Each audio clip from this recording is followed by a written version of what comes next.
Saludos cordiales, soy Fabricio Ceballos, bienvenidos a Enfoque Mundial. Conforme han transcurrido los años, el concepto de belleza en la sociedad mundial se ha modificado. Antiguamente los cuerpos voluptuosos, curvilíneos y exuberantes eran sinónimo de belleza, fortaleza y fertilidad, concepto que ahora es distinto. El comercio desenfrenado ha llevado a generar estereotipos de cuerpos, sobre todo femeninos, para poder atraer a millones de consumidores en el mundo. Actualmente los cuerpos delgados, perfilados y alineados, andróginos en muchos casos, son referentes de moda y belleza, también la herramienta perfecta para el mercado de bienes y servicios. Hoy en Enfoque Mundial revisaremos cómo el concepto de la belleza en hombres y mujeres se ha transformado a lo largo de los años y a dónde nos ha llevado esto. Además contaremos con interesantes reportes periodísticos de nuestra cadena aliada, la Deutsche Welle. Bienvenidos todos.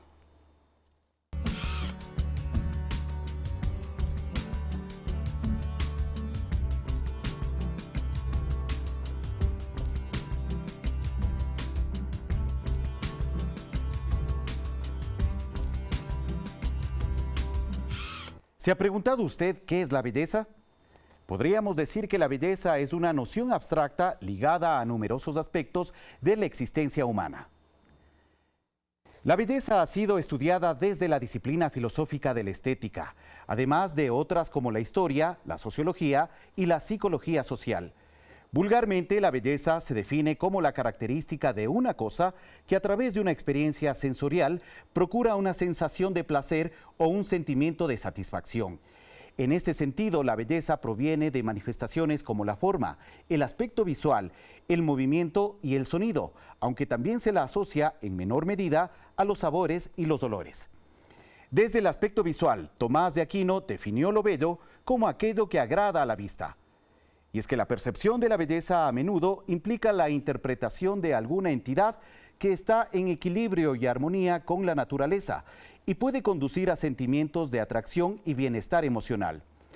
Pero también la belleza es un concepto relativo que puede ser entendido desde la experiencia personal, desde la subjetividad.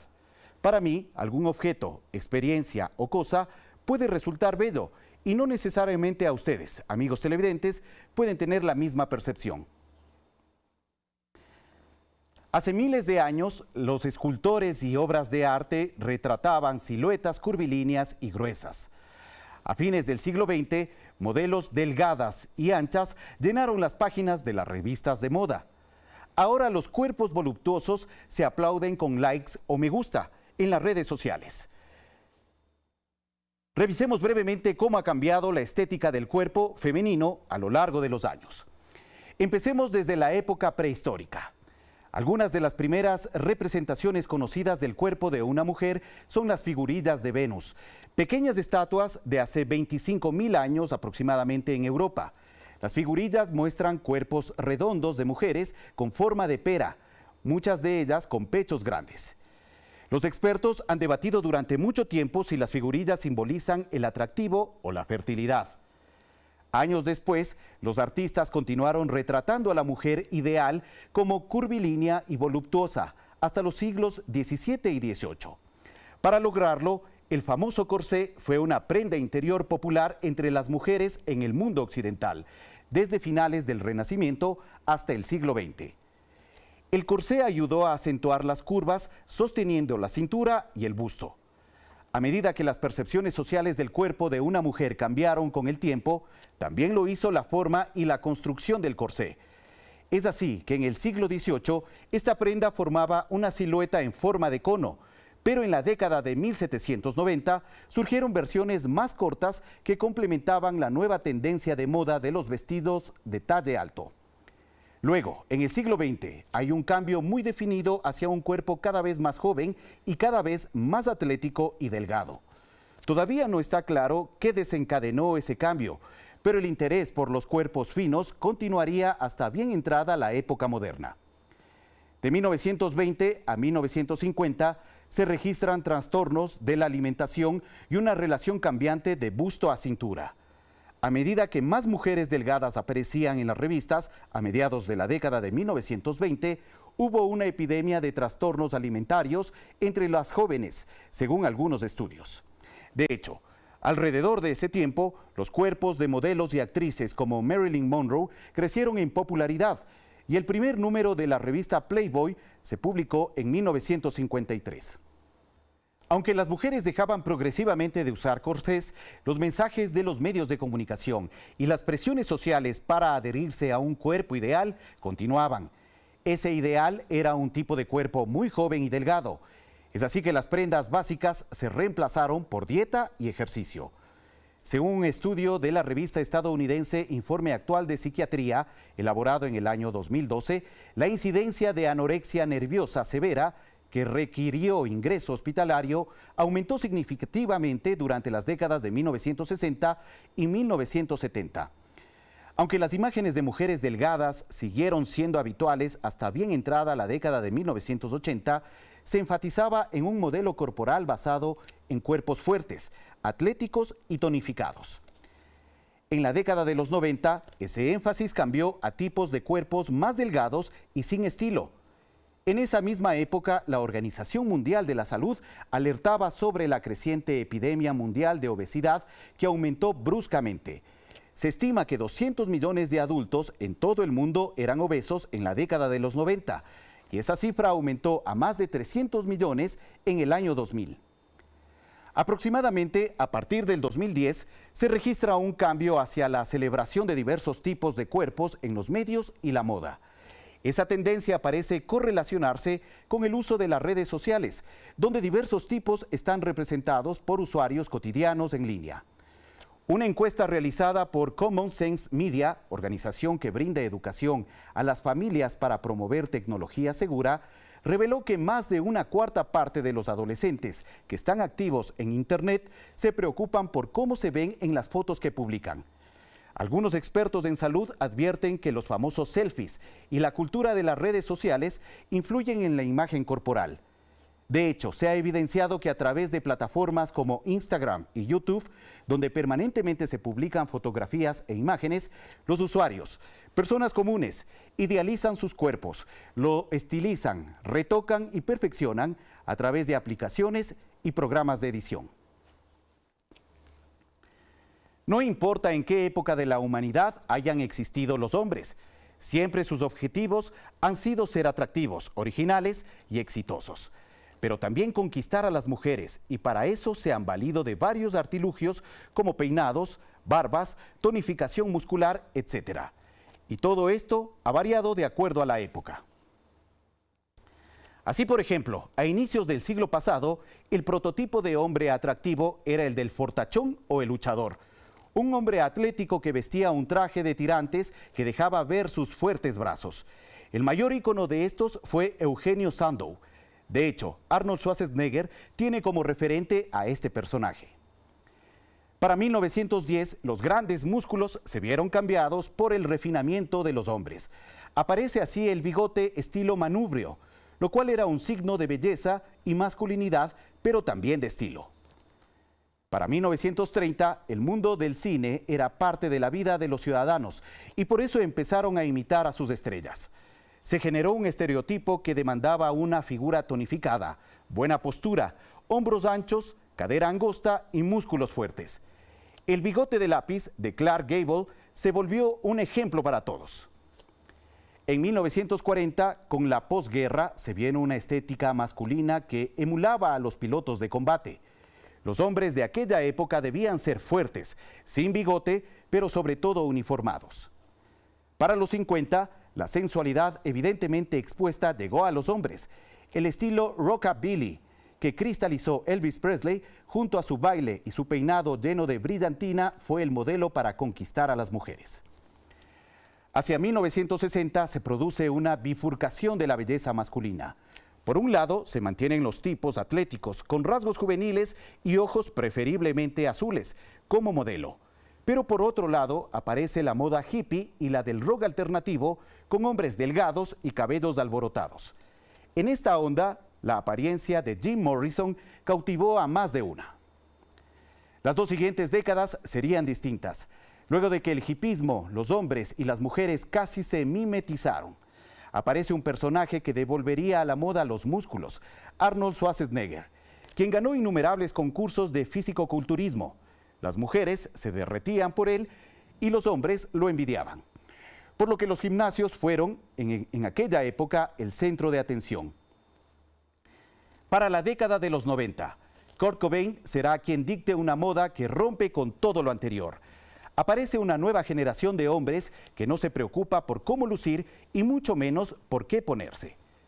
A inicios del siglo XXI aparece un concepto que se mantiene vigente: los metrosexuales. Hombres que gustan del buen vestir, que lucen abdómenes bien definidos y usan peinados con estilo. El ícono de esta generación sigue siendo David Beckham. A inicios de los años 2010 invaden el mundo los hipsters, hombres que retoman el estilo vintage en su vestimenta, optan más bien por una figura muscular sutil, una barba mediana, tatuajes y lentes. Y lo último en moda masculina que apareció el año pasado es lo que se denominó lumbersexual o el estilo de leñador, hombres con una barba pronunciada y cabello largo, recogida en una cola. Esto es lo que está actualmente en boga. Es momento de hacer una pausa. Regresamos en breve en Enfoque Mundial. Sigan con nosotros.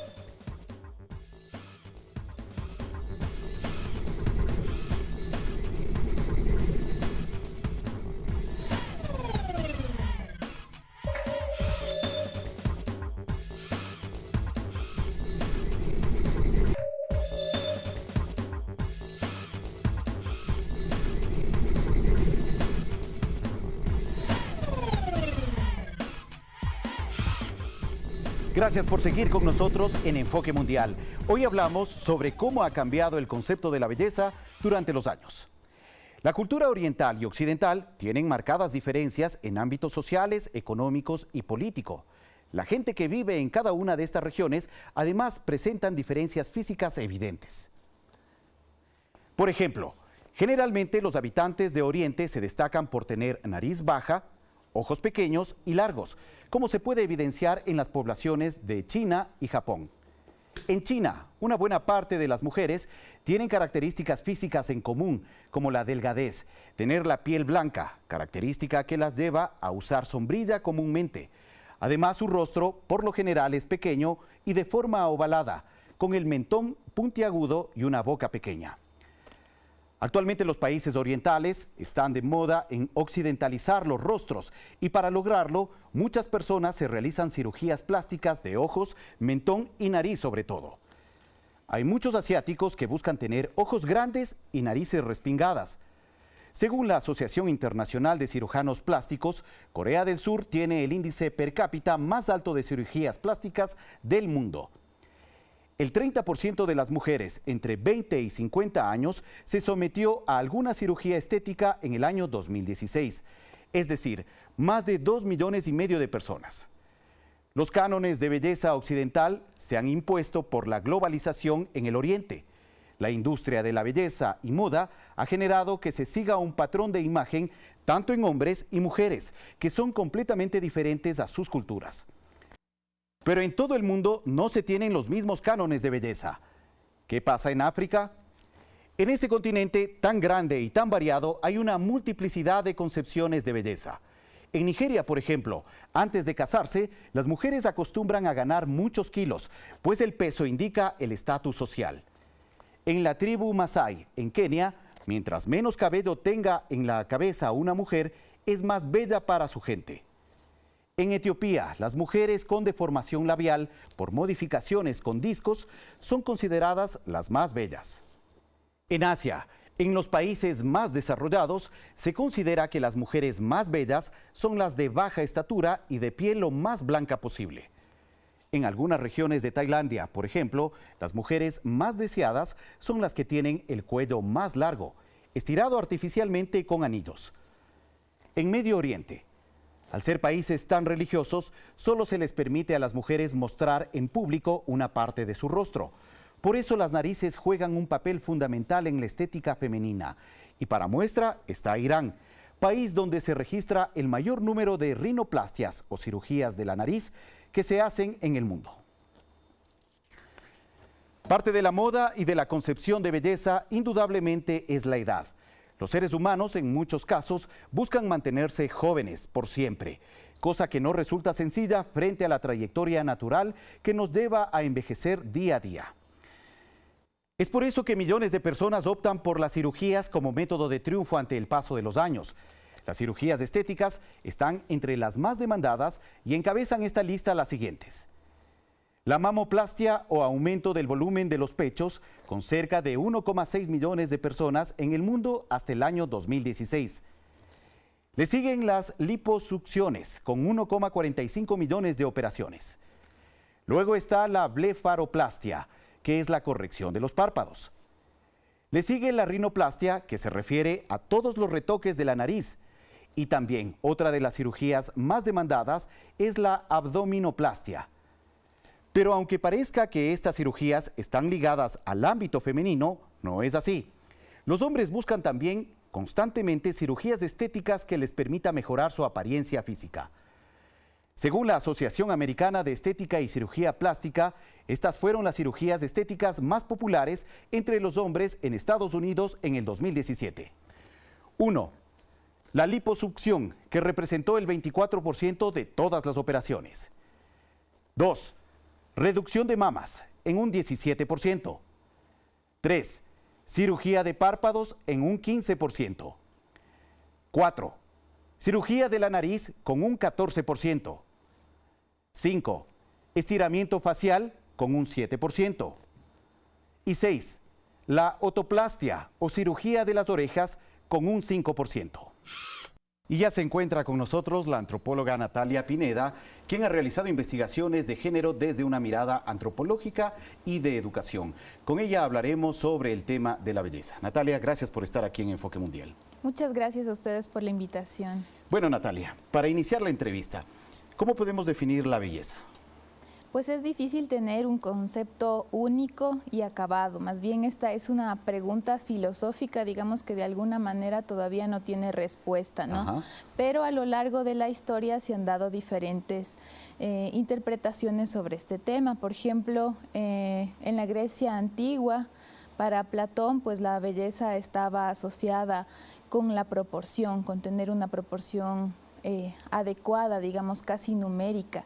Y así fue cambiando a lo largo del tiempo. En la Edad Media, más bien, la belleza se asoció con lo bueno y con lo noble, descartando todo este aspecto físico, digamos, que nos distraía nuestra atención hacia la forma en lugar del contenido. Una belleza interior. Exacto. Y ahora, en la contemporaneidad, hemos vuelto a considerar la belleza desde este tema de la perfección, de las proporciones.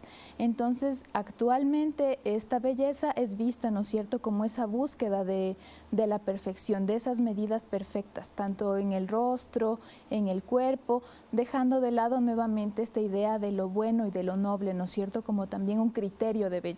¿Y con qué propósito? El propósito de esta belleza pienso yo que está muy ligado a responder a esta norma social. O sea, quien nos impone lo bello en este momento sobre todo es la industria de la moda y la industria cosmética. Y ahí hay un interés comercial sumamente grande. Al ponernos un canon de belleza y una norma, nos esforzamos por cumplirla. Ajá. Pero muchas veces estos cánones son inalcanzables, por ejemplo, para las mujeres latinas. No podemos llegar a asemejarnos a una mujer estadounidense o a una mujer europea por nuestras propias proporciones corporales, por nuestra estructura ósea, nuestra morfología. Entonces, alcanzar esos cánones se convierte en una obsesión ya un tanto enfermiza, porque es irreal llegar a asemejarnos de esa manera, ¿no? Pero finalmente hay muchas personas, no solamente mujeres, sino también hombres, que buscan o al menos tratan de alcanzar esos cánones establecidos por la sociedad consumista de la belleza. Sí. Finalmente, como especie humana, ¿a qué nos estamos conduciendo? ¿A qué estamos buscando? Pues la idea de belleza está muy asociada con el tema del éxito y la aceptación social, tanto en el nivel profesional, en el nivel amoroso, en el nivel comunitario. O sea, esta necesidad de sentirnos bellos también corresponde a esa otra búsqueda a nivel personal de ser aceptados dentro de esta comunidad y también de ser aceptados dentro de la norma, ¿no es cierto? Pero ahí debemos siempre ponerle un alto porque esta búsqueda de aceptación y éxito está respondiendo a esa demanda de consumo.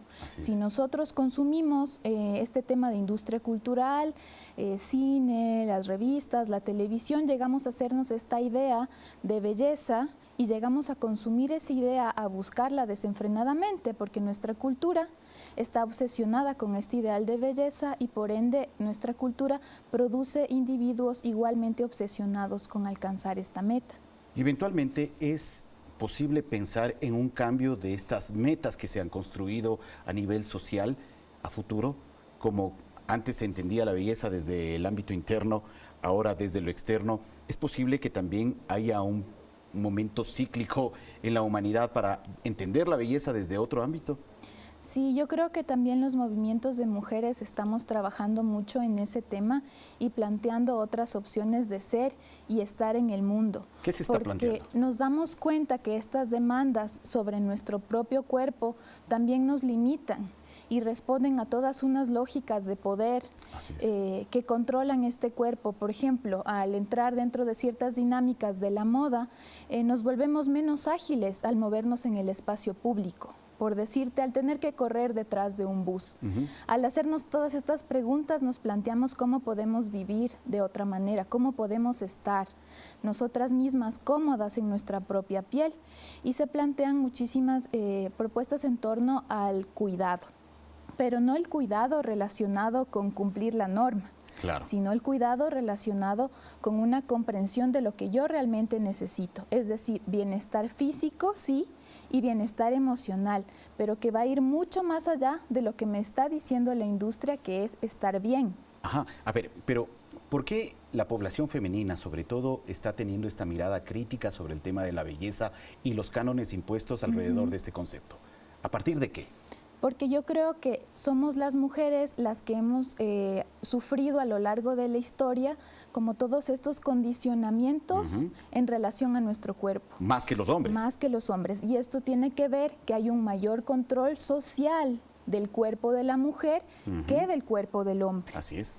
Entonces, en los espacios colectivos, al conversar con compañeras, surge este tema también de lo estético, porque si nosotras destinamos una gran cantidad de tiempo al cuidado de lo estético, estamos descuidando, digamos, otros aspectos de la vida, como el mismo trabajo comunitario. Es decir, si yo dedico aproximadamente 2 horas al cuidado y maquillaje, esas 2 horas pudieron haber sido utilizadas justamente para generar procesos, para generar encuentros, para generar debates sobre lo que nos sucede como mujeres. Entonces la estética no es tan casual, este tema de la belleza no es tan casual, de que sea una demanda hacia las mujeres, porque nos distrae de muchísimas cosas fundamentales, como la organización, como el encuentro entre nosotras, como la lucha y la denuncia. Y ahora, los hombres, ¿qué hacen frente a esta realidad que se está ya viviendo? Pues la respuesta que yo he visto muchas veces, digamos, desde este sentido común, digamos, es que las mujeres no se están arreglando o que has de haber escuchado la frase de que no hay mujeres feas, sino mal arregladas. Claro. Ya cuando pienso que ese es un tema que también desde lo masculino se tiene que ir trabajando, porque nosotras estamos denunciando que hay una realidad concreta. Hay hechos que cambiar y nuestro eje y nuestro foco de atención va a cambiar de esto, que ha sido como todo este condicionamiento social, a una necesidad de cambio y transformación. Así que en ese sentido, los hombres también tienen que asumir ese papel también transformador. Y tomen en cuenta, has de haber escuchado que ahora también hay este tema de los metrosexuales. Justamente eso iba. Yo siento que posiblemente esta es una posición no solamente ahora desde el lado femenino, sino también desde el ámbito masculino. Hay muchos hombres que están buscando también enfrentarse al tema de la estética y de la belleza, y un claro ejemplo es el tema de los metrosexuales. Sí, bueno, el metrosexual es comprendido, ¿no es cierto?, como este hombre que destina igual recursos y tiempo que lo hace una mujer al cuidado de su cuerpo. Ajá. Entonces también ahí debemos preguntarnos a qué contextos sociales responde esto y si también está desviando el foco de atención de todos estos problemas sociales que denunciamos a ese cuidado individual y a esa búsqueda de alcanzar el ideal y la norma. Pero este tema de los metrosexuales también es interesante analizarlo desde este tema de la diversidad cultural. Ajá. O sea, pueda que para nuestra cultura el cuidado del cuerpo masculino o el maquillaje masculino, por ejemplo, sea nuevo, cuando en otros contextos culturales se ha visto que son los hombres los que son socialmente considerados vanidosos, los que usan, por decirte, pintura en el rostro, que sería la metáfora del maquillaje en nuestra cultura. Entonces, simplemente es en nuestro contexto que esto aparece, pero no significa que en otros espacios los hombres no hayan tenido cuidado de su cuerpo. Eso Claro. también varía de cultura a cultura. Ahora, ¿cuán preponderante ha sido el manejo maniqueísta muchas veces del tema de la estética y de la belleza a lo largo de los años? Yo creo que ha sido una demanda frecuente a lo largo, digamos, de la historia y las transformaciones sociales. Ha ido cambiando este tema, así como han ido cambiando los contextos, han ido cambiando regímenes políticos y religiosos. Las demandas estéticas también se han ido modificando. Por ejemplo, si han habido cambios a nivel político-religioso donde entra un régimen laico, hombres y mujeres se pueden vestir de tal manera, pero como en la sociedad iraní entra un régimen diferente, Claro. las mujeres tienen que volver a usar un hijab. Entonces responde muchísimo a estos contextos y cambios. En efecto, siempre va a haber una ligazón con lo estético, con lo que se ve. Bueno, ya para cerrar este espacio de entrevista, sería importante tener o contar con una recomendación, una idea planteada desde la academia sobre cómo los ciudadanos deben enfrentar el tema de la estética y de la belleza. Pues creo que es fundamental trabajar desde las edades más tempranas este tema porque vamos formando ideas diferentes en niños y niñas. Desde el momento en que nacen les asignamos un color. Y a medida que van creciendo a las niñas les vamos diciendo como un halago recurrente lo bonitas que son. Entonces, al llegar a la adolescencia y a la edad adulta, es muy posible que hayan asociado que esa es su única cualidad o que es la cualidad más importante y por ende van a estar más expuestas y sensibles a todos estos mensajes de la industria de la moda y la cosmética y muy probablemente van a ser grandes consumidoras de cirugías, pero esto tiene una raíz y una raíz que a nivel familiar podríamos alimentar de otra manera, al decirle a una niña, al igual que un niño, que es inteligente, que es creativa, que es fuerte. Por ahí debería ir, Sí. entonces.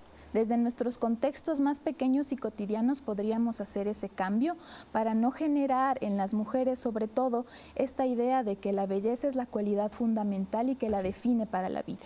Muy bien, muchas gracias entonces a Natalia Pineda, antropóloga, que nos ha ofrecido su punto de vista en torno a la concepción de la estética y la belleza, sobre todo en el transcurso de los últimos años. Vamos a hacer una breve pausa, regresamos con más en Enfoque Mundial. Sigan con nosotros.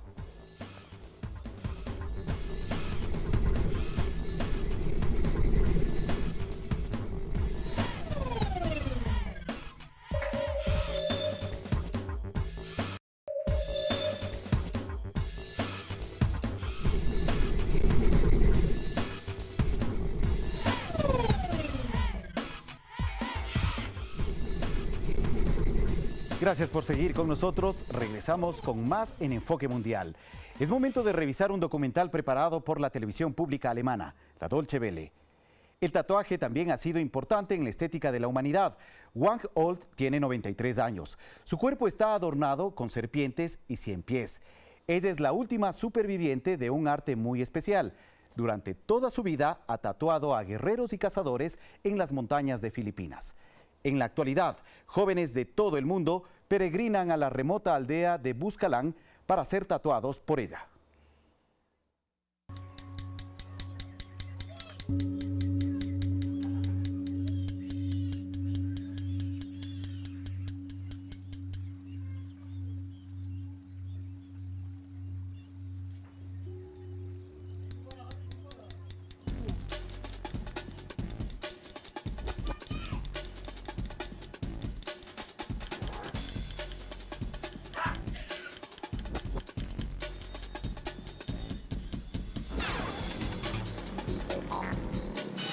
Comienza aquí, en las calles de Manila. Una historia de las que solo existen en Filipinas. Terrible y hermosa al mismo tiempo, llena de coraje y dolor.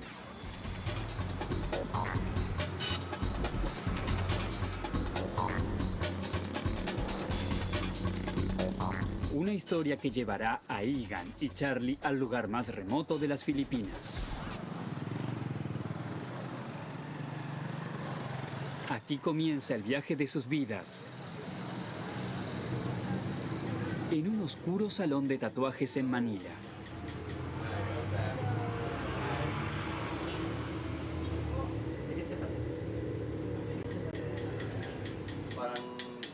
Con una caña de bambú y una espina de limonero, así es como tatúa Grace Palingas. Una técnica de cientos de años de antigüedad. Así es como Grace lo aprendió de su tía abuela, una respetable anciana. Es anciana, pero es una de las mujeres más bellas que conozco. Sobre todo, ella es una gran artista del tatuaje. Espero poder aprender aún mucho más de ella. Su nombre es Wang Od. Es mi tía abuela.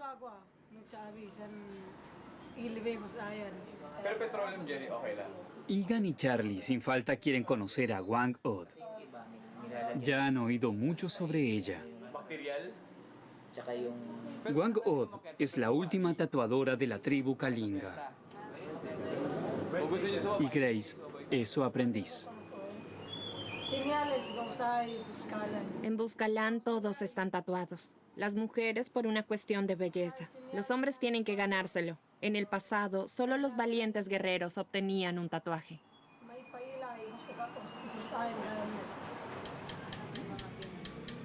Quien quiera conocer a Wang Od debe viajar al extremo norte de Filipinas, a la provincia de Kalinga.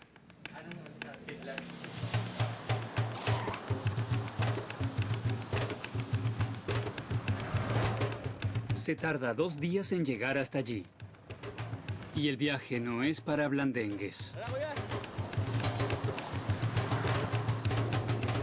Kalinga está tan apartada y se encuentra tan inexplorada como ningún otro territorio en las Filipinas hasta hoy. Igan y Charlie son muy buenos amigos y solo se atreven a emprender este ascenso juntos.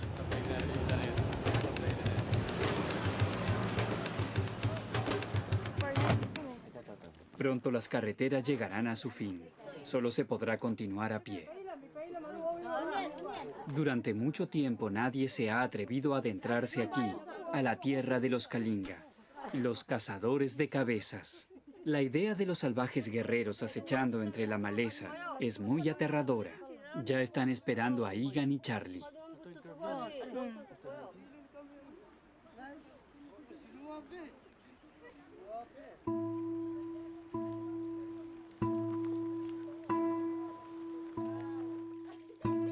La única forma de llegar a la aldea es un estrecho sendero que atraviesa la jungla. Primero desciende hasta lo más profundo del cañón. Y al final, un ascenso de medio kilómetro hasta las montañas. Se puede viajar a la luna, dice la gente aquí, pero aún no se ha construido una carretera a Buscalán.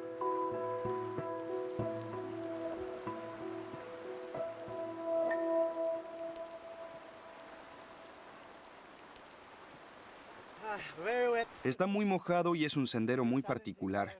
Ahí abajo hay algunos tramos estrechos y tienes que poner un pie delante del otro. De lo contrario te resbalarías. Es un auténtico desafío.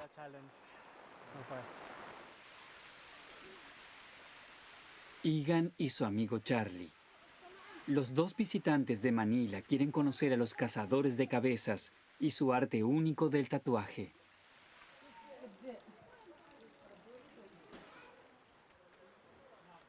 Un arte que solo existe aquí, en las montañas solitarias. Y todavía dominado solo por una anciana. Wang Od, la artista del tatuaje.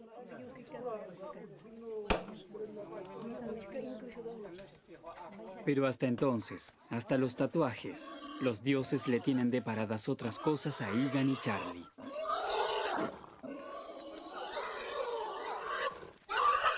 Se sacrifica un cerdo en honor a los visitantes.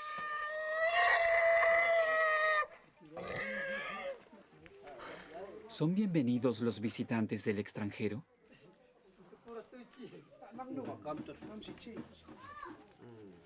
En Kalinga, creen que todo está escrito en el hígado del animal.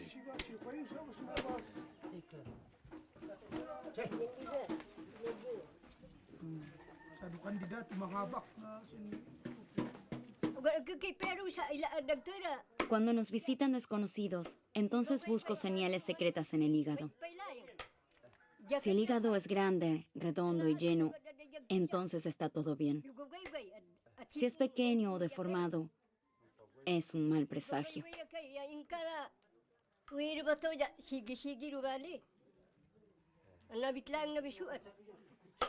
Los dos extranjeros pueden quedarse. A la mañana siguiente, según lo ha decidido Wangod, ambos hombres se harían sus tatuajes. Puedes leer toda la historia en los ojos de Wangod. Estoy bastante nervioso por eso. Espero que después de los primeros 20 golpes el resto no siga siendo tan doloroso. Espero poder dominarme y no llorar.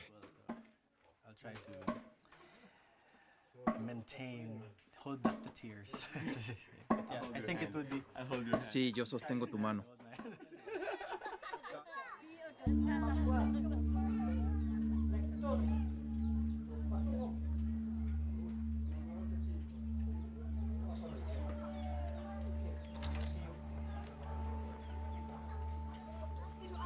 El cerdo fue carneado, cocinado y repartido entre los habitantes de la aldea.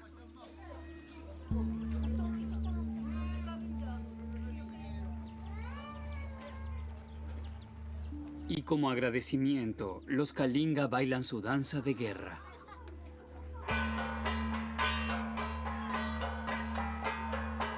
En Kalinga para todo hay una costumbre, una regla, un ritual. Para el nacimiento y para la muerte, para la boda y para el divorcio, para la cosecha y para la caza, y también para el tatuaje. Con calma y cuidado, Wangod prepara el tatuaje.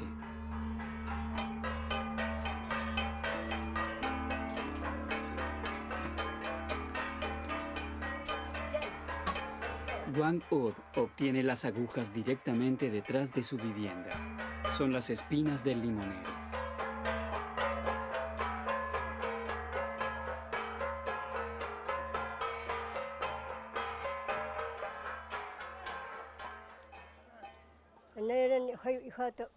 Las agujas reales en algún momento se oxidarían y entonces se producirían infecciones.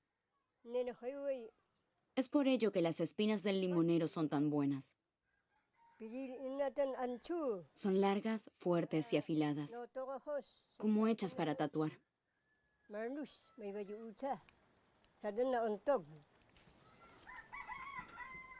Wangod mezcla la tinta, hecha a partir de carbón vegetal, agua y un poco de jugo de caña de azúcar, para que después el tatuaje tenga un brillo especial. Con un tallo de arroz estampa el patrón en la piel. Hoy Charlie es el primero. Aún no siente temor.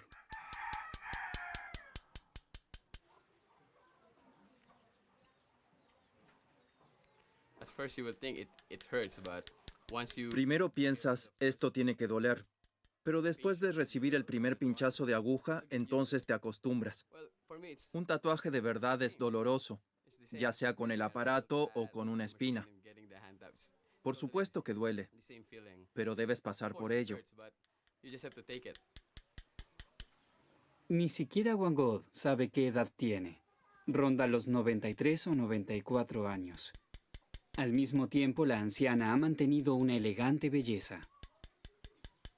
Wangod aprendió el tatuaje de su padre. Ella misma era aún una muchacha. No hay escuela de tatuaje. ¿Tienes el talento o no? Cuando aún era joven, mis amigas y yo nos tatuábamos unas a otras. Ellas practicaban en mis piernas. Mis tatuajes siempre eran de alguna manera los más bonitos.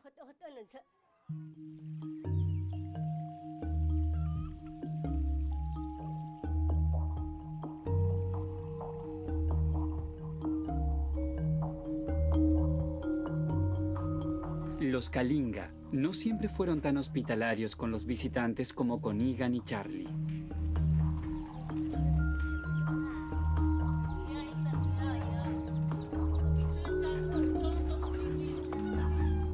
Hasta bien entrada la década del 30, los extraños debían temer por sus vidas.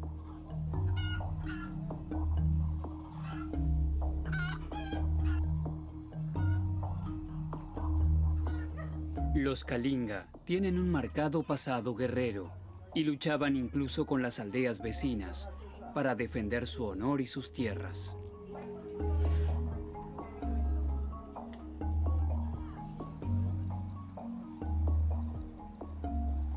Como intimidación cortaban las cabezas de sus oponentes.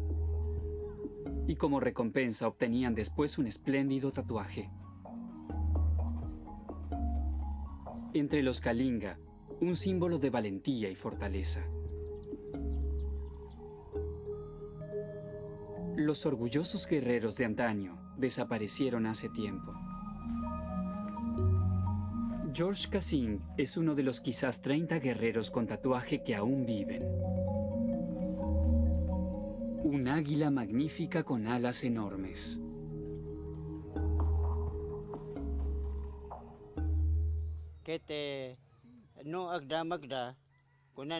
Si los presagios eran buenos, íbamos a la batalla.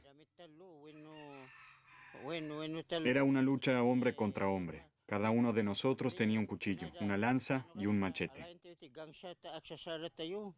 Mi único pensamiento era matarlo. No estaba nervioso en absoluto. Para mí era como un deber, quería proteger a mi pueblo. Cuando teníamos la cabeza, entonces la llevábamos al pueblo y sacrificábamos un búfalo.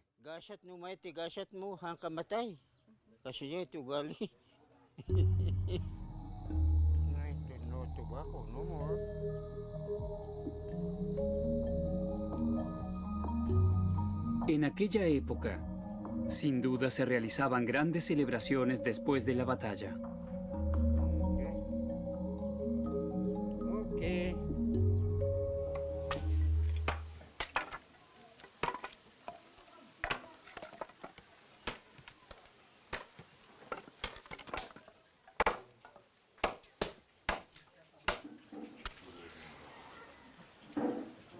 Por la noche, las llamas arden en el cielo de Kalinga, como hace cientos de años.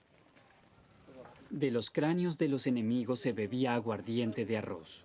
Al ritmo de los gangsa-gongs, los combatientes victoriosos danzaban en trance. Todavía existen los gongs elaborados con quijadas humanas. Son legados de generación en generación y se protegen como un tesoro. Una batalla victoriosa siempre se celebraba a lo grande. Danzábamos y tocábamos los gongs.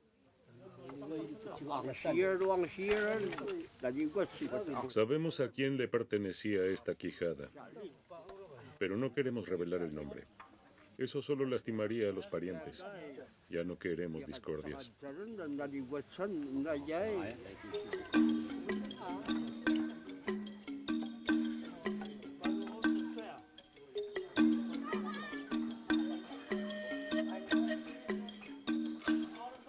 En el presente vienen sobre todo aventureros de la gran ciudad. Wang Od lleva toda su vida tatuando a los valientes cazadores de cabezas. Ahora de pronto estoy nervioso. En primer lugar, no sé lo que me espera. Y por otro lado, siento curiosidad por cómo será el resultado. Ese es el primer golpe.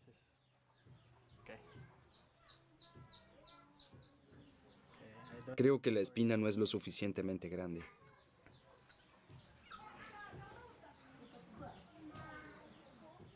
El tatuaje toma tiempo, a veces días, algunas veces semanas. Porque es tan doloroso, requiere largos descansos para calmar los nervios. There you go. That's it. You feel it ¡Qué sensación! going Es muy emocionante. inside. But yeah, it's basically a repeat of Este es un dolor palpitante threshold of y se repite. threshold of pain, and then it just repeats. It's good that she puts on Menos mal que tiene que recargar tinta en la aguja. skin gets and Entonces puedes respirar y tus nervios también. exhales, quote unquote. But she has, Pero cada golpe es exacto. Ella sabe lo que hace. it's very calculated, the strikes, definitely. Egan no es el primero que entra en pánico.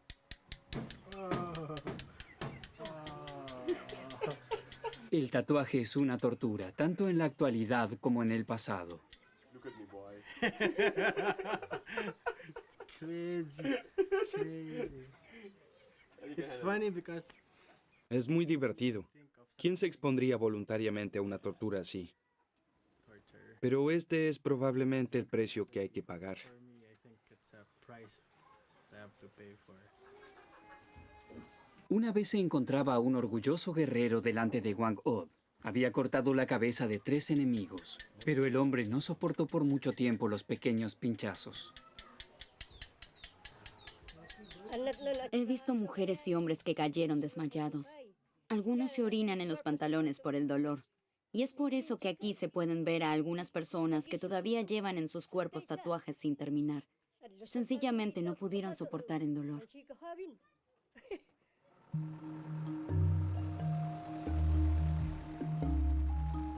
Hasta la actualidad, el reino de los Kalinga se ha mantenido aislado del mundo y ha preservado su propia cultura. Solo unas pocas veces a la semana, un jeepney transporta a los viajeros desde la ciudad a la aldea. Grace, la sobrina de Wang Od, también está a bordo.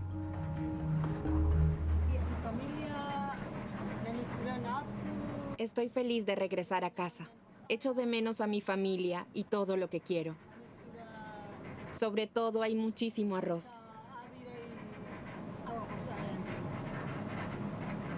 Tal vez incluso haya algunas personas a las que pueda tatuar.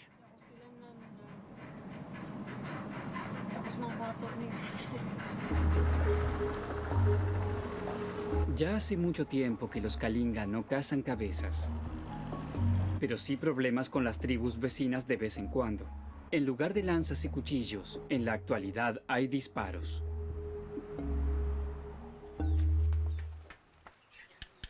Pero el tatuaje se continúa realizando como siempre con bambú y espinas.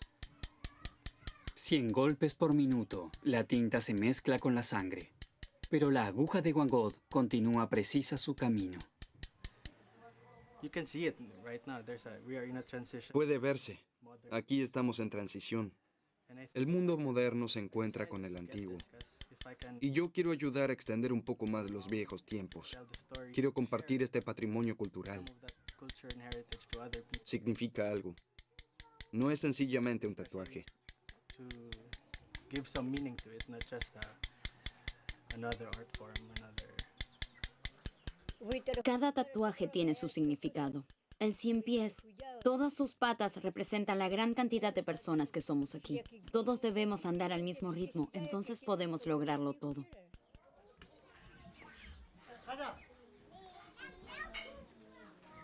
Quien quiera aprender el arte del tatuaje, primero debe sentirlo. Las personas en Kalinga dicen, tiene que experimentar el dolor en carne propia. Grace ya casi ha logrado superar la empinada subida al pueblo.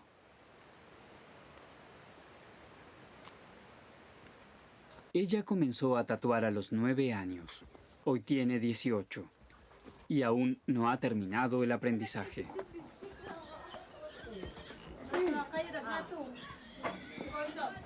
¿Dónde está Wang Od?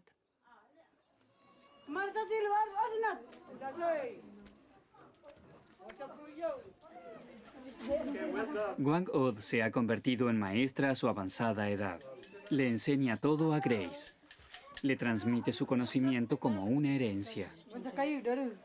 Es por esto que Grace regresa a su pueblo natal una y otra vez.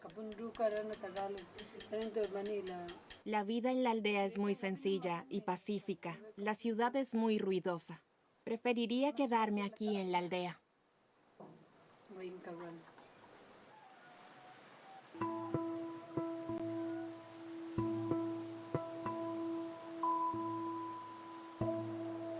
La naturaleza siempre ha protegido a la gente aquí en las montañas. Pero, ¿podrán los Kalinga salvar su vida y su singular cultura en el mundo moderno?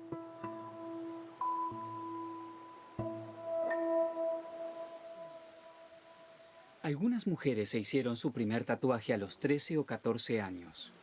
Mientras más tatuajes tengas, más bella eres, dicen los Kalinga. Según su tradición, el tatuaje convierte en mujer a una muchacha. Así puede encontrar un marido, casarse y tener hijos.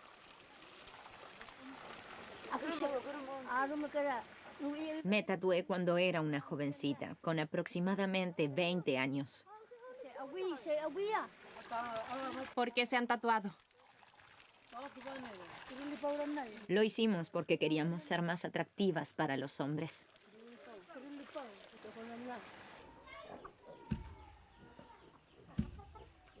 Wang Od nunca se casó.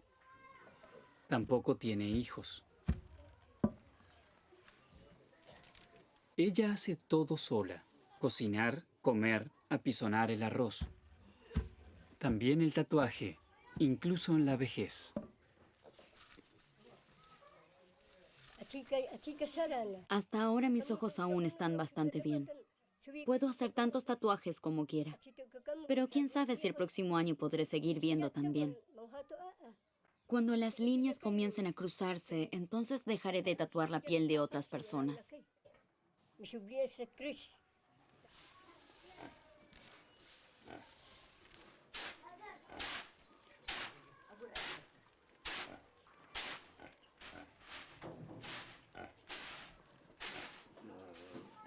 Wang Od le enseña todo a Grace: cómo debe sostener la caña de bambú, qué espinas son mejores como aguja y cómo dar las puntadas precisas. A menudo Wang Od ha ofrecido su propio brazo para que Grace pueda practicar una y otra vez. Estoy orgullosa de que se me permita tatuar. Todo lo que sé lo he aprendido de Wang Od. Me esforzaré por ser una buena tatuadora.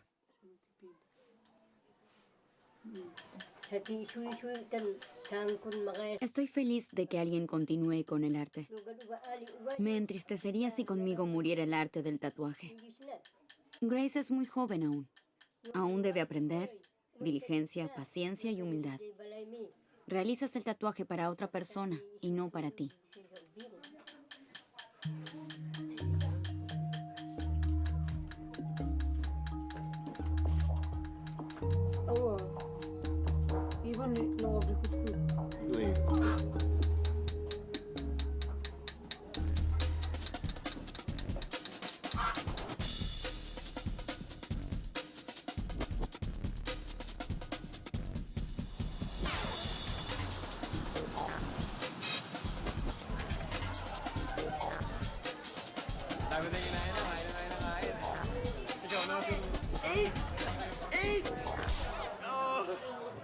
Para Egan y Charlie fue el viaje de su vida, la aventura junto a los cazadores de cabezas.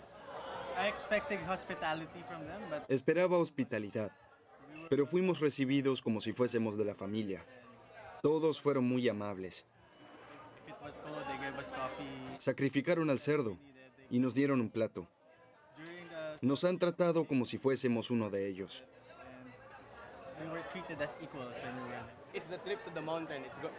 Mi tatuaje. Este es nuestro viaje a las montañas. El camino hacia arriba. Las escaleras, los campos de arroz, las montañas, la aldea. Y luego la protección. Y esta es la cumbre. Todo el viaje hacia arriba.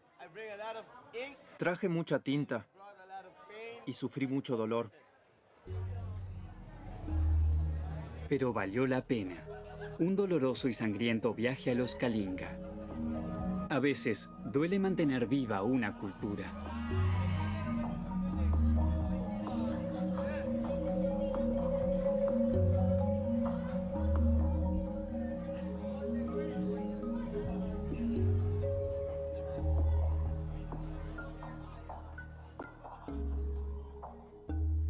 Gracias a todos por acompañarnos. Finalizamos Enfoque Mundial. Regresaremos dentro de una semana con nuevos temas de interés para todos ustedes. Hasta la próxima.